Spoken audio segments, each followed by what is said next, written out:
Good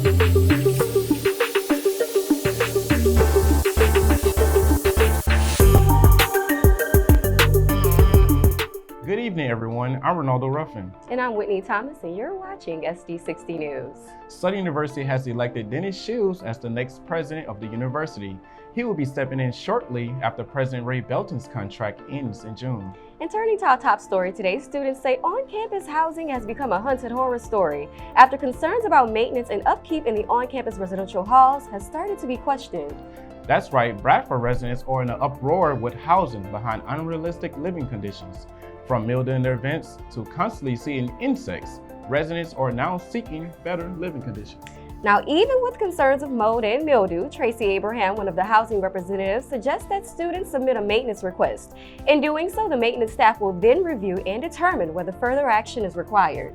To read more on this story, visit southerndigest.com or pick up your latest newspaper on campus. And the controversy with housing doesn't stop there, as students are now asking, where's the hot water?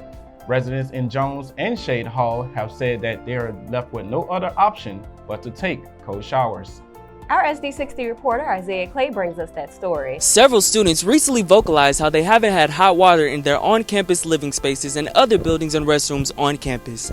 This complication poses a major issue for many students, disrupting their day-to-day lives. The issue has particularly affected the residents of Toddy Hall, who have raised awareness on the lack of hot water since the fall of 2021.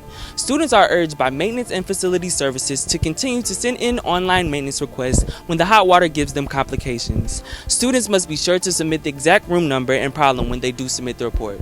Reporting outside Toddy Hall, I'm Isaiah Clay.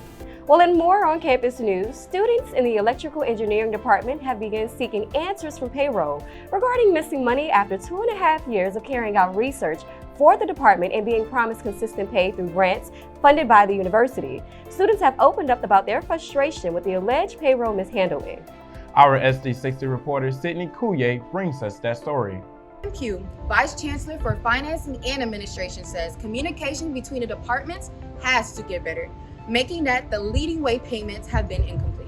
Another cause is timesheets being unapproved within the system, causing payments to fall short. Reporting here at Human Resources, I am Sydney Couye. The story is also located in your latest newspaper and on southerndigest.com. Well, Whitney, that was one heck of a week, wasn't it? That was a hectic week on campus, and students had a lot to say, but that didn't stop them from going out and supporting the basketball team. Yes, the mini-dome was full of Jaguar supporters. The Jaguars started off leading the game, but ended up trailing behind Grambling 4 points. They are now number 2 in conference and lost 2 out of their last 3 of their games in flag play.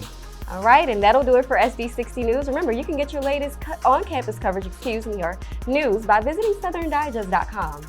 I'm Ronaldo Ruffin. And I'm Whitney Thomas. Thanks for joining us. Be sure to follow us right here at Southern UOSN.